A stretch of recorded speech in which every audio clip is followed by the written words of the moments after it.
हर्षित landmark, सपनों का घर जैसा आप चाहते हैं हम बनाते हैं। 1, 2 एवं 3 BHK ready position flats. Call 9827321321।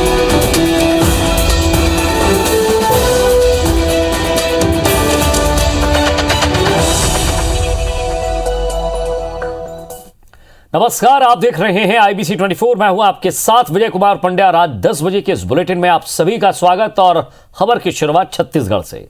मुख्यमंत्री भूपेश बघेल की पुलिस की समीक्षा बैठक लेने के 2 दिन बाद ही DGP DM अवस्थी हटा दिए गए हैं। उनकी जगह 1989 बैच के IPS अशोक जुनेजा को DGP बनाया गया है। 1986 बैच के DM अवस्थी को DG राज्य पुलिस अकादमी बनाया गया है।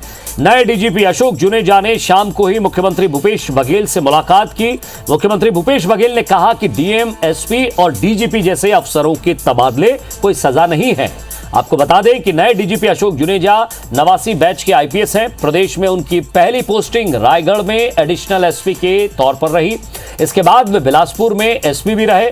बाद में दुर्ग और राजधानी रायपुर में SSP रहे। करीब 3 साल तक प्रदेश के खुफिया चीफ रहे। अशोक जुनेजा मंत्रालय में गृह सचिव और डायरेक्टर स्पोर्ट्स के पद पर भी वो रहे हैं। इसके अलावा ट्रांसपोर्ट में एडिशनल कमिश्नर रहे हैं। IPS अशोक जुनेजा पुलिस मुख्यालय में सशस्त्र बल प्रशासन ट्रेनिंग पुलिस विभाग संभाल चुके हैं। साथ ही कुछ साल वे सेंट्रल डेपुटेशन पर दिल्ली में भी रहे। इस दौरान 2 साल तक दिल्ली नारकोटिक्स में रहे और कॉमनवेल्थ गेम्स के सिक्योरिटी प्रमुख की भी वो भूमिका निभा चुके हैं।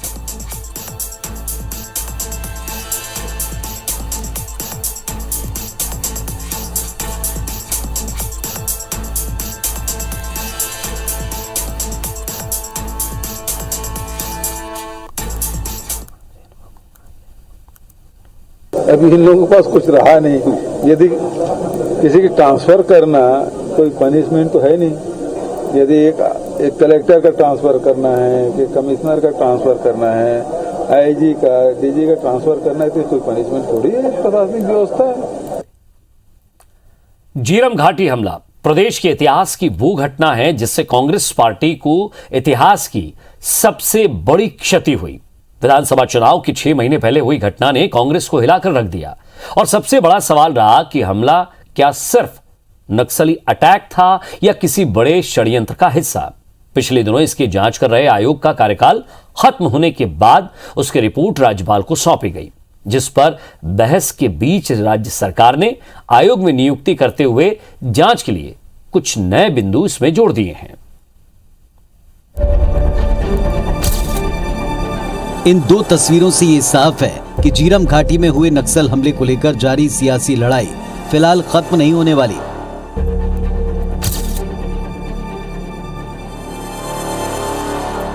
एक और जस्टिस प्रशांत मिश्रा की अध्यक्षता में गठित आयोग ने अपनी रिपोर्ट राज्यपाल को सौंपी, तो दूसरी ओर राज्य सरकार ने आयोग का कार्यकाल पूर्ण होने और जांच पूरी न होने का हवाला देकर आयोग में एक अध्यक्ष और सदस्य की नियुक्ति कर दी। झीरम घाटी में हुए नक्सल हमले की जांच के लिए भूपेश सरकार ने जस्टिस सतीश के अग्निहोत्री को आयोग का अध्यक्ष, पूर्व जस्टिस जी मिन्हाजुद्दीन आयोग के सदस्य होंगे। ये आयोग 6 महीने के भीतर राज्य सरकार को अपनी रिपोर्ट सौंपेगा। पूर्व में जारी जांच के बिंदुओं के अतिरिक्त ये आयोग 3 नए बिंदुओं पर जांच करेगा। पहला, क्या घटना के बाद पीड़ितों को सही तरह से इलाज की व्यवस्था की गई? ऐसी घटनाएं दोबारा न हो इसके लिए क्या कदम उठाए गए? आयोग या फिर राज्य सरकार परिस्थितियों और जरूरत के मुताबिक अन्य बिंदुओं को तय कर सकेगी। न्यायिक आयोग में नए सदस्यों की नियुक्ति पर मुख्यमंत्री भूपेश बघेल ने कहा कि आयोग का कार्यकाल खत्म होने के बाद हमने विधि विभाग से अभिमत मांगा था कि इस पर आगे क्या किया जा सकता है। मुख्यमंत्री ने यह भी कहा कि राजभवन को आयोग की रिपोर्ट सौंपी गई है। ये हमें मीडिया के जरिए पता चला। इस मामले पर राजभवन की ओर से सरकार को फिलहाल कोई जानकारी नहीं दी गई है। जून महीने में जब मेरे पास फाइल आई थी तब मैंने उसे अंतिम अवसर दिया था और उसके बाद सितंबर में उसका कार्यकाल समाप्त हो गया था। आयोग है वो, और चूंकि उसका स्थानांतरण हो गया है तो मैंने विधि विभाग से अभिमत लिया था और उस आधार पे 2 नए सदस्य उसमें नियुक्त किए गए हैं। जाहिर है कांग्रेस की ओर से झीरम हमले की जांच के लिए नए आयोग की मांग उठ रही थी, जिस पर मुख्यमंत्री भूपेश बघेल ने एक दिन पहले कहा था कि आयोग का कार्यकाल पूरा हो चुका है, रिपोर्ट अभी आधी अधूरी है। ऐसे में सरकार जल्द कोई फैसला ले सकती है। इधर झीरम कांड की नए सिरे से आयोग की जांच पर राज्य सरकार के कदम पर बीजेपी ने सवाल उठाए हैं। बीजेपी का कहना है कि सरकार अपने मन की चाहती है, अगर मन की हो तो स्वीकार करती है और अगर मन की ना हो तो अस्वीकार। सरकार का ऐसा है कि ये वास्तव में कहें तो ये केवल इतना ही चाहती है कि अपने हिसाब से अपने मन की हो तो स्वीकार है, यानी अच्छा गप गप, और यदि कड़वा है तो उसको धो धो वाली बात है।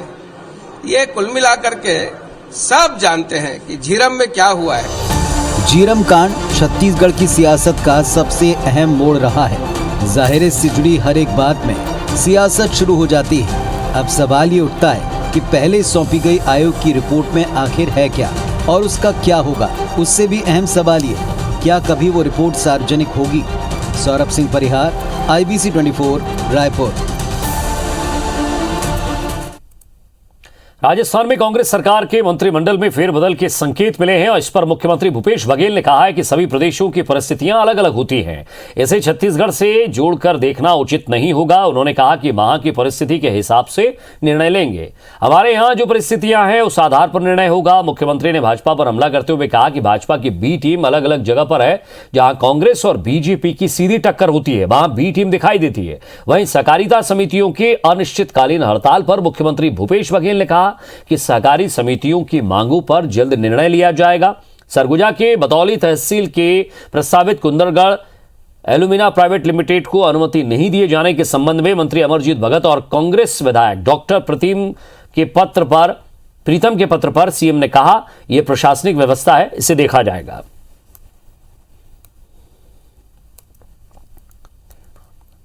अलग अलग प्रदेशों में अलग अलग घटनाएं होती है, तो सब घटनाओं को सबको अपने प्रदेश से जोड़ के देखना कोई उचित थोड़ी है।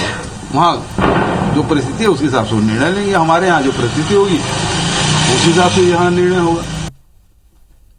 विद्युत वितरण कंपनी और वन विभाग की लापरवाही से हाथियों को हो रही चोटें और मौत का मामला फिर हाईकोर्ट में पहुंच चुका है। चीफ जस्टिस की डिवीजन बेंच ने इस मामले में सुनवाई करते हुए विद्युत वितरण कंपनी और वन विभाग को नोटिस जारी करके 6 हफ्ते में जवाब तलब किया है। 2019 के बाद से आज दायर की गई नई याचिका तक वन विभाग, विद्युत विभाग वितरण कंपनी को सुधार कार्य करने को कहा गया है और वितरण कंपनी वन विभाग से 1674 करोड़ का भुगतान करने को कह रही है। याचिका में मांग की गई है कि यह निर्धारित किया जाए कि 1674 करोड़ रुपए की जवाबदारी किसकी है और लाइनों में सुधार कार्य करवाया जाए। जानकारी दें कि पिछली याचिका के निराकरण के बाद 15 हाथियों की मौत करंट से हो चुकी है और छत्तीसगढ़ निर्माण के बाद अब तक 174 हाथियों की मौत हो चुकी है।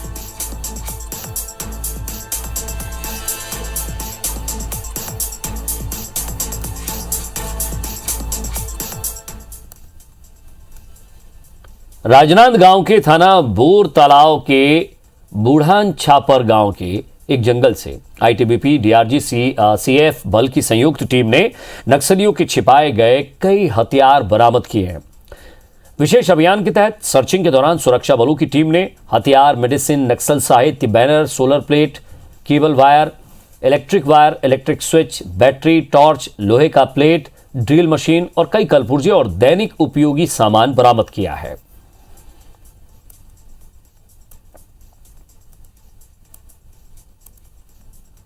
पूरे देश में नक्सल प्रभावित जिलों की संख्या लगातार घट रही है। केंद्र और राज्य सरकारों के संयुक्त ऑपरेशन से नक्सली परेशान है और इसी से बौखलाए नक्सलियों ने अंतर्राष्ट्रीय समर्थन जुटाने की तैयारी की है। नक्सलियों ने 24 नवंबर से विशेष अभियान चलाकर केंद्र सरकार को धरने की रणनीति बनाई है।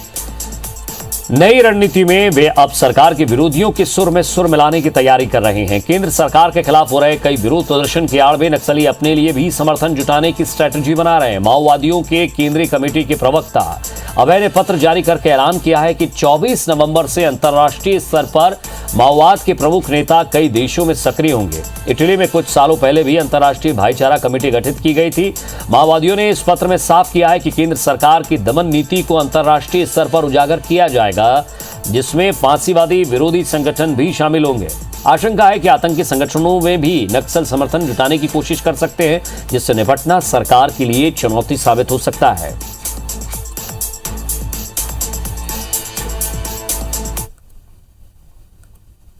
निश्चित रूप से नक्सलियों की एक नई रणनीति है और मुझे लगता है कि पिछले जिस तरह से नक्सली अपनी रणनीतियों में बदलाव करते रहे हैं उनको लेकर के सरकार को इसका विशेष अध्ययन करना चाहिए। यदि स्थानीय स्तर पर हो या राष्ट्रीय स्तर पर हो या अंतर्राष्ट्रीय स्तर पर हो, नक्सल के इस प्रकार के जो हिंसात्मक जो उनकी गतिविधि उनके जो विचारधारा है इसका कहीं कोई समर्थन नहीं मिलेगा। हमें पूरा विश्वास है आने वाला बहुत जल्दी क्षेत्र की जनता के सहयोग से हम नक्सल संगठन को खात्मा करने में सफल होगा। रायगढ़ जिले में प्रस्तावित एयरपोर्ट की अधिग्रहित जमीन पर उपजे धान की एमएसपी के तहत बिक्री होने पर संशय बरकरार है। किसानों ने सरकार से जमीन की खरीदी बिक्री पर लगी रोक हटाने और समर्थन मूल्य पर धान खरीदी के लाभ देने की मांग की है।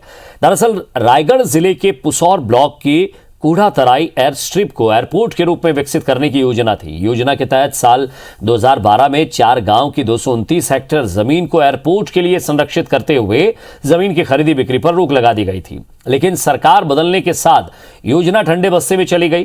राज्य शासन से अधिग्रहित जमीन पर उपजी फसल के पंजीयन अमान्य होने के चलते इन जमीनों पर काबिज 350 से अधिक किसान प्रक्रिया से वंचित हैं। बीजेपी भी धान खरीदी की नीति में संशोधन की मांग कर रही है।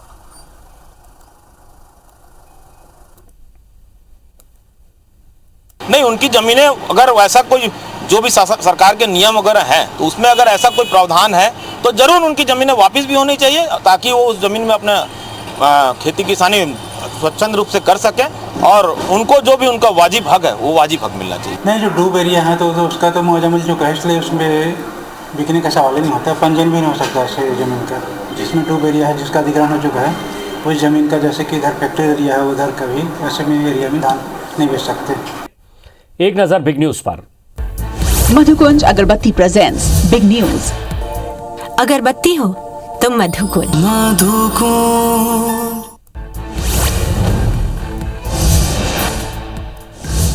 पेंटागन की रिपोर्ट पर केंद्र की मोदी सरकार ने जवाब दिया है। विदेश मंत्रालय के प्रवक्ता अरिंदम बागची ने यह कहा है कि भारत ने चीन के अवैध कब्जों को भी स्वीकार नहीं किया है और आगे भी नहीं करेगा। उन्होंने कहा कि अरुणाचल प्रदेश सहित सीमा से सटे इलाकों में इंफ्रास्ट्रक्चर मजबूत किए जा रहे हैं। बॉर्डर से सटे इलाकों में सड़क और पुलों का निर्माण तेजी से किया जा रहा है।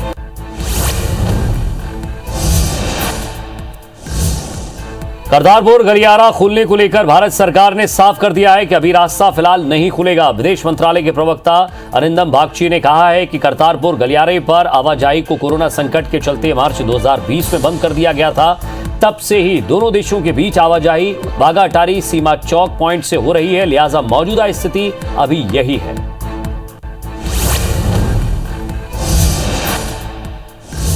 सलमान खुर्शीद की किताब के जवाब में बीजेपी प्रवक्ता गौरव भाटिया ने सोनिया, राहुल और प्रियंका गांधी पर निशाना साधा है। उन्होंने कहा है कि यह सिर्फ सलमान खुर्शीद या कांग्रेस के कुछ नेताओं की लाइन नहीं है, बल्कि आज कांग्रेस पार्टी की विचारधारा है। ऐसा सोनिया गांधी और राहुल गांधी के इशारे पर ही बार बार होता है।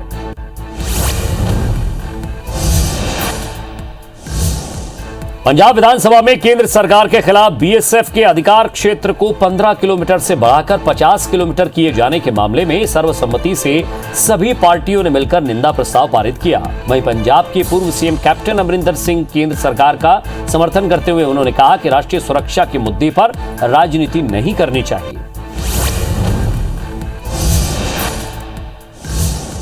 जम्मू कश्मीर के कुलगाम में जवानों ने एक आतंकवादी को मार गिराया है। कश्मीर जोन पुलिस ने यह जानकारी दी है। उन्होंने बताया कि सुरक्षा बल इलाके में सर्चिंग पर निकले थे, तभी अचानक आतंकवादी ने उन पर हमला कर दिया। इसके बाद उसका एनकाउंटर हुआ।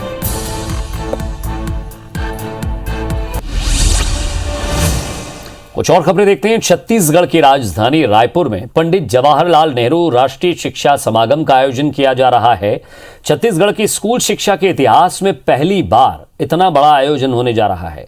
रायपुर में 14 और 15 नवंबर को होने वाले इस आयोजन में देश भर के शिक्षाविद शामिल होंगे, जिसमें अब तक सलमान खुर्शीद और नोबेल पुरस्कार सम्मानित अभिजीत बनर्जी का नाम तय हो चुका है। स्कूल शिक्षा विभाग के सचिव डॉक्टर कमलप्रीत के मुताबिक इस आयोजन का मुख्य उद्देश्य कोविड काल के दौरान स्कूल शिक्षा में देश भर में किए गए नवाचार को एक मंच पर लाकर साझा करना है।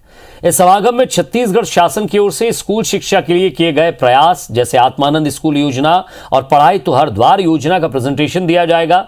इस कार्यक्रम में अन्य राज्यों के स्कूल शिक्षा मंत्री, सचिव और डायरेक्टर स्तर के अधिकारी, शिक्षा के क्षेत्र में कार्यरत एनजीओ और अन्य राज्यों के नवाचारी शिक्षक भी इस कार्यक्रम में भाग लेंगे। शिक्षा समागम कार्यक्रम के दौरान विजन 2030 का निर्माण, उसके लक्ष्य और उसे प्राप्त करने के तरीकों पर विचार विमर्श किया जाएगा। जवाहरलाल नेहरू राष्ट्रीय शिक्षा कॉन्क्लेव आयोजित किया जा रहा है, जो संभवतः अपने प्रकार का छत्तीसगढ़ में पहला प्रोग्राम होगा। इसमें विभिन्न जो शिक्षा से जुड़े हुए प्रत्यक्ष अप्रत्यक्ष रूप से जितने विषय हैं उन पे चर्चाएं होंगी।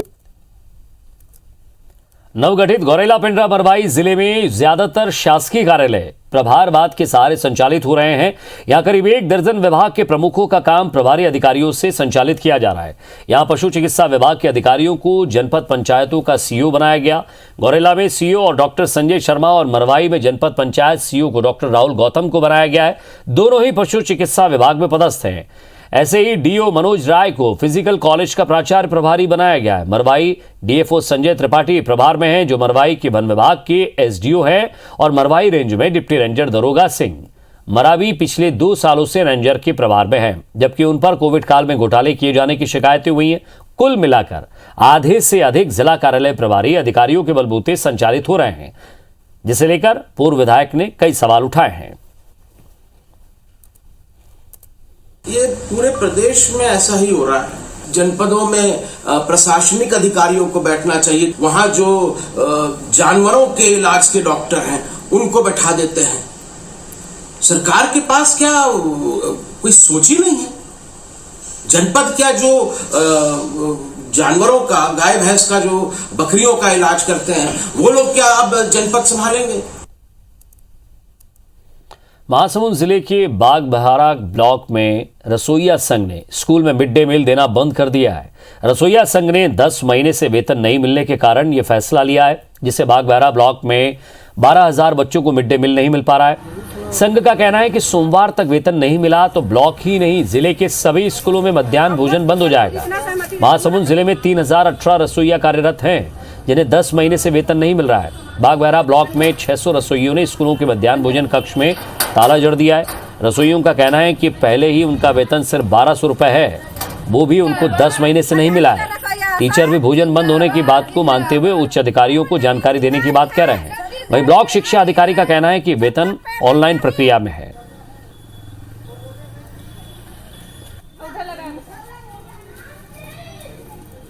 ताला एकर सदी बंद करा संसार, काला खाबो और काला कमाबो। हमन एकरे भरोसा हमार घर चलते, एकरे भरोसा हमन अपन लोग लइका ला पोस्थान, वो में 1200 में 10 महीना हो गए सर। 10 महीना ला हम काला खाबो काला कमाबो सर। आपे मन बताओ ना, गरीब आदमी हमन है। रसोइया लोग कहना है कि उनको पिछले 8 महीने से तनख्वाह नहीं मिला, जिसकी सूचना हम लोग कार्यालय में दे चुके हैं कि हमको तनख्वाह दी जाएगी, लेकिन अभी वो बनाने के लिए नहीं। उन लोग का कहना यह है कि जब तक हमारे को तनख्वाह जमा नहीं होता है तो हम लोग काम नहीं करेंगे। वेतन ऑनलाइन प्रक्रियाधीन है, जल्द इसे वेतन मिल जाएगा।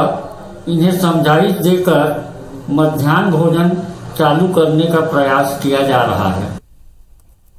सरगुजा पुलिस ने नशे के खिलाफ नवा बिहान नाम से एक अभियान की शुरुआत की है, जिसमें पुलिस नशे के कारोबार के खिलाफ कड़ी कार्रवाई करेगी और नशे की लत में गिरफ्त लोगों की नशा मुक्ति की दिशा में भी प्रयास करेगी, जिसके लिए पुलिस नशा मुक्ति केंद्र, सामाजिक संस्था और एनजीओ की मदद भी ले रही है। आपको बता दें कि सरगुजा संभाग यूपी और झारखंड से लगे होने के चलते नशे के अवैध कारोबार का हब बनकर उभरा है, जिसको लेकर सीएम ने भी जिला प्रशासन को दिशा निर्देश दिए, जिसके बाद सरगुजा नवा बिहान अभियान चला रहा है। नवा बिहान एक हमारा नशा मुक्त सरगुजा की तरफ बढ़ने की एक पहल है। समाज कल्याण विभाग का भी नशा मुक्ति का कार्यक्रम चलता है, उनसे हमने मदद लिया है। साथ ही साथ जो आध्यात्मिक संस्था है जैसे गायत्री परिवार और ब्रह्म कुमारीज, उनका भी हमने मदद लिया है, और जो एनजीओज है उनका भी हमने मदद लिया है। और हमारा उद्देश्य ये रहेगा उसमें कि नशे का कारोबार करने वाले को हम कार्रवाई करेंगे। छत्तीसगढ़ में हाथियों के उत्पात से आम जनता से लेकर जनप्रतिनिधि भी परेशान हैं। सरगुजा जिले के लुंड्रा से विधायक प्रीतम राम ने शासन प्रशासन से मांग की है कि जल्द ही हाथियों के लिए रहवासी क्षेत्र बनाया जाए। उन्होंने कहा कि मेरा विधानसभा क्षेत्र साल भर हाथियों से प्रभावित रहता है, उसके लिए रहवासी क्षेत्र बनाया जाए ताकि मेरे इलाके के लोग हाथियों की समस्या से निजात पा सके। विधानसभा में भी इस बात को रखे हैं कि यहाँ जो है इस हाथी और मानव द्वंद्व का स्थायी समाधान के लिए शासन जैसे हाथी रहवासी क्षेत्र का विकसित करे और वहाँ पर हाथियों को रहने के लिए जगह मिले ताकि हमारे गांव के लोग बाग सुरक्षित महसूस करें। डोंगरगढ़ के छुरिया वन परिक्षेत्र के बिजेपार गांव में एक नील गाय मृत अवस्था में मिली है। ग्रामीणों की सूचना के बाद वन विभाग की टीम मौके पर पहुंची और शव का परीक्षण किया। आपको बता दें कि बिजेपार गांव में अक्सर जंगली जानवर गांव की तरफ आते हैं। इसी दौरान नील गाय पर कुत्तों की झुंड ने हमला कर दिया था।